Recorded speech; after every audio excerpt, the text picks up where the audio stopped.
Hello everyone, good morning সবাইকে। কেমন আছো তোমরা সবাই? মিষ্টিস ব্লগের নতুন একটা ভিডিওতে তোমাদের সবাইকে স্বাগত জানাই। এখন সকাল 6:30 মতন বাজে। আমি তো ঘুম থেকে উঠে পড়ে বাসি জামা কাপড় ছেড়ে নিয়েছি। তারপর আমি প্রত্যেক দিন যে কাজটা করি সকালবেলাতে ঘুম থেকে ওঠার পরে বাসি জামা কাপড় ছেড়ে নিয়ে তো ঘরে গঙ্গা জল ছিটাই, তারপরে ঘরে ঠাকুরের ধূপ দেখাই, এগুলো করি। আর এখন যেহেতু গোপাল এসেছে তো আমি আগে উঠে পড়লে আমি গোপালকে আর কি ঘুম থেকে তুলে দিই। তো গোপালও ঘুম থেকে উঠে পড়েছে, গোপালের বিছানাও আমি সরিয়ে দিয়েছি। তো ঠাম্মাও স্নান করছে, ঠাম্মা এসে এবারে গোপালকে স্নান করাবে, পুজো দেবে। সকালবেলাতে আমাদের একবারে পুজো দেওয়া হয়ে যায়, আর গোপালকে আবার দুপুরবেলাতে দেওয়া হয়, আবার সন্ধ্যেবেলাতে পুজো দেওয়া হয়। এবারে আমি পড়াতে বসবো। তো আজকে আর্য একা পড়বে, অহনা আর খুকু বাড়িতে থাকছে না, ওরা মামা বাড়ি যাচ্ছে। তো অহনা আর খুকু মামা বাড়িতে যাওয়ার আগে ওরা আবার দেখা করতে এসেছে। তা বলছে দিদি আগের দিন তো আমি নিতে পারিনি, মানে অহনা আগের দিন নিতে পারিনি, তোমরা হয়তো দেখেছো ভিডিওটা। তো বলছে দিদি আমি সকালবেলাতে যে জামা কাপড় ছেড়ে এসেছি, তো আমাকে দেওয়ার আগে মানে আমি দেওয়ার আগেই ওরা ওখান থেকে নিয়ে নিয়েছে গোপালকে। খুকু নিয়েছে ছোট গোপালকে আর অহনা নিয়েছে বড় গোপালকে, নিয়ে বেশ আদর টাদর করে ঘুরিয়ে ঘাড়িয়ে আবার রেখে দিল। ওরা এখন চলে গেল মামার বাড়িতে। তো আমার পড়ানো শেষ হয়ে গিয়েছে, এখন বাইরে এসেছি। মা দেখছি লঙ্কা তুলছে, আমাদের লঙ্কা গাছে তো প্রচুর লঙ্কা হয়েছে। তো যেগুলো তোলার মতন আছে একটু পেকে পেকে যাচ্ছে, বড় হয়ে গেছে, সেগুলোই মা এখন তুলে নিচ্ছে।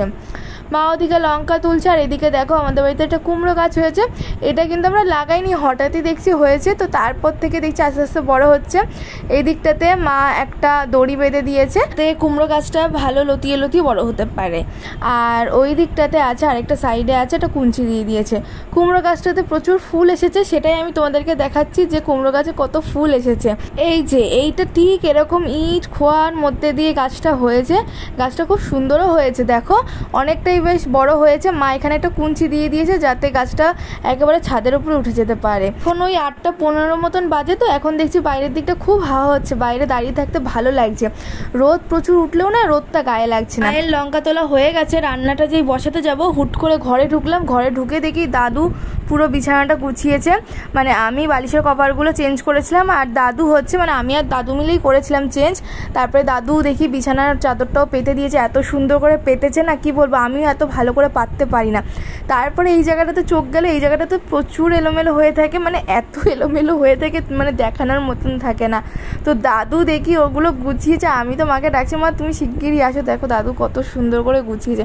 আমার দাদু খুব ভালো গোছাতে পারে, মানে এত টিপটাপ আমার দাদু পরিষ্কার কি বলবো, মানে আমিও এতটা টিপটাপ না, আমার দাদু যতটা টিপটাপ। তোমরা হয়তো বিছানার চাদর পাতা আর ওই হচ্ছে নিচে যে জায়গাটা তোমাদেরকে দেখালাম একটা চৌকি মতো আছে ছোট, ওই জায়গাটা এত সুন্দর করে গুছিয়েছে।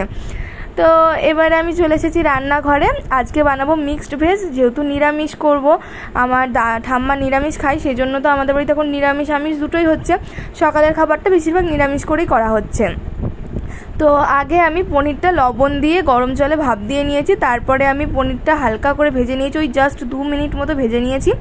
পনির ভেজে তুলে নিয়ে ওর মধ্যে আমি দিয়ে দিয়েছিলাম গাজর আর হচ্ছে সব সবজিগুলো দিয়ে দিয়েছিলাম, আর এলাচ দিতে ভুলে গেছিলাম, এলাচটা আমি পরে দিয়ে দিয়েছি। সবজি ভাজাতে আমি একেবারে লবণও দিয়ে দিয়েছি। এখন প্রচণ্ড জল বেরোচ্ছে সবজি দিয়ে, ওই জলেই আবার সবজিগুলো ভাজা হয়ে যাবে। আর এখন দিয়ে দিচ্ছি চেরা কাঁচা লঙ্কা। এরই মধ্যে আমি মশলাটাও বানিয়ে নিয়েছি। মশলা বলতে ওই কাজু আর চারমগজ বাটা। তো কাজু আর চারমগজটা আমি প্রায় 10 মিনিট আগে ভিজিয়ে রেখেছিলাম, ভিজিয়ে রাখলে খুব ভালো বাটাটা হয়। তো মশলা দিয়ে এবারে আমি কিছুটা মশলা ধোয়া জল দিয়ে দিলাম, দিয়ে খুব ভালো করে এবারে মশলাটা এই সবজির সাথে মিশিয়ে কষিয়ে নিতে হবে যেন মশলাটা না পুড়ে যায়। সেই জন্য আমি এখানে না আরেকটু জল দিয়ে দেবো, মশলা ধোয়া জল, যাতে মশলাটা একদমই না লেগে যায়। আর এই মশলা কষাতে কষাতেই না সবজিগুলো অনেকটা সিদ্ধ হয়ে যাবে। তো ওই জলটা যতক্ষণ না শুকাচ্ছে ততক্ষণ কিন্তু আমরা মশলাটা কষিয়েই যাব। এবার আমি এর মধ্যে দিয়ে দিচ্ছি চিনি। তো এই রান্নাটা না একটু মিষ্টি মিষ্টি হয়, ওই জন্য আমি লঙ্কাটাও কিন্তু বেটে দিইনি, আমি লঙ্কাটা অল্প করে চিড়ে দিয়েছি। তো যারা ঝাল খাবে তাদের ওই লঙ্কা 1 পিস কি 2 পিস করে দিয়ে দিলে তারা ওই লঙ্কাটা ডলে খেয়ে নিতে পারবে। আর এই রান্নাটা না আমার একদমই ঝাল ঝাল ভালো লাগে না, এই রান্নাটা একটু মিষ্টি মিষ্টি ভালো লাগে। মশলা কষানো হয়ে গেছে, এবার আমি এর মধ্যে একবারে জলও দিয়ে দিলাম আর দিয়ে দিলাম এর ভিতরে লবণ। তো দেখো ঝোলটা পুরো ফুটে গেছে। এবারে আমি এর মধ্যে দিয়ে দেবো পনিরগুলো। পনির দিয়ে এবারে না কিছুক্ষণের জন্য ঢাকা দিয়ে রেখে দেবো, খুব ভালো করে নেড়ে চেড়ে ঢাকা দিয়ে রেখে দেবো, তো যেন ঝোলটা একটু টেনে যায় আর সবজিগুলো খুব ভালোভাবে সিদ্ধ হয়ে যায়। তো ঝোল কিন্তু ফুটে গেছে। এবারে নামানোর ওই 4 থেকে 5 মিনিট মতো আগে আমি এর ভিতরে কিছুটা কর্নফ্লাওয়ার গোলা জল দিয়ে দেবো, মানে 2 চামচ মতো কর্নফ্লাওয়ার নিয়েছি, ওটাকে ভালো করে গুলিয়ে নিয়েছি, দিয়ে দিলাম। আর এবারে নামানোর আগ দিয়ে আমি এর ভিতরে বাটার দিয়ে গ্যাসটাকে নিভিয়ে দেবো। তো একদম সব শেষে গ্যাস নিভিয়ে বাটার দিলেও হয়, গরমের ভাবে ভাবে বাটারটাও গলে যাবে। বাটারটা কিন্তু অবশ্যই দেবে, বাটার দিলে খুব সুন্দর টেস্ট হয়। আর এর আগের দিন আমি মিক্সড ভেজ করেছিলাম, তবে আজকেরটা না বেশি ভালো হয়েছে মনে হচ্ছে, কারণ দেখতেও সুন্দর হয়েছে আর আমার মনে হচ্ছে যে খেতেও খুব ভালো হয়েছে। প্রায় 10টা বাজে, দাদুকে বললাম তুমি খেয়ে নাও, তোমার খাবারটা আগে দিয়ে দিই। ঠাম্মা ওদিকে রুটি ছেঁকছে আর আমি হচ্ছে এদিকে খাবারটা দিয়ে দিচ্ছি সবাইকে, গরম গরম রুটি তার সাথে মিক্সড ভেজ। আজকে খাওয়াটা একদম দারুণ হবে। আজকে জানো কী হয়েছে, আবার মা এক কাণ্ড করে বসেছে। যেই লঙ্কা তুলতে গেছিলো না, তখন সিঁড়ি দিয়ে ওঠার সময় আমার মায়ের মানে মাঝে এমন টান লেগেছে যে মা বসতেও পারছে না, দাঁড়াতেও পারছে না, একভাবে শুয়ে আছে, প্রচণ্ড ব্যথাও করছে। তো মা এখন শুয়ে রয়েছে, মাকে এবার ডাকবো, মাকেও খেতে দিয়ে দেবো। ঠাম্মা রুটিটা করছে, আমি যেহেতু রুটি একদমই ভালো করতে পারি না, সেই জন্য আমি রান্নাটা করলাম সকালে, আর ঠাম্মা রুটি করছে। দাদুকে খেতে দিয়ে আমি বারবার বলছি কেমন হয়েছে বলো তো, বলছে খুব সুন্দর হয়েছে। আর সবাই মোটামুটি খেয়ে বললো ভালোই হয়েছে। মা তো এর আগের দিনও খেয়েছিল, আমি করেছিলাম, তো মা বলছে আগের দিনের থেকে আজকেরটা বেশি ভালো হয়েছে। আর আমারও তাই মনে হচ্ছিলো যে আজকেরটা একটু বেশিই ভালো হয়েছে খেতে। আজ দুপুরবেলা রান্নার ভিডিওগুলো আর করার টাইম পাইনি আমি, তো আমার সমস্ত রান্নাবান্না কমপ্লিট। এখন প্রায় 2টো বাজে। আজ আমি করেছি মুগের ডাল, বেগুন ভাজা, আর চাটনিটা ঠাম্মা করেছে নিরামিষ গ্যাসে।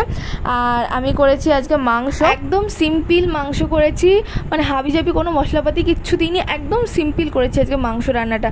আর হচ্ছে ঠাম্মা এখন করছে মাছ, আলু বেগুন আর হচ্ছে কচু দিয়ে মাছ রান্না করছে ঠাম্মা। তো ঠাম্মা মাছটা হয়ে গেলেই আমার মোটামুটি শেষ, আমার ওইদিকে রান্নাবান্না শেষ। এবার আমি স্নান করতে যাব, প্রায় 2টো বাজে। আজকে আমার সব কিছুতে লেট হয়ে গেল, কারণ রান্না বান্না বাসন মাজা সব করতে করতে একা হাতে একটু লেট হয়ে গেল।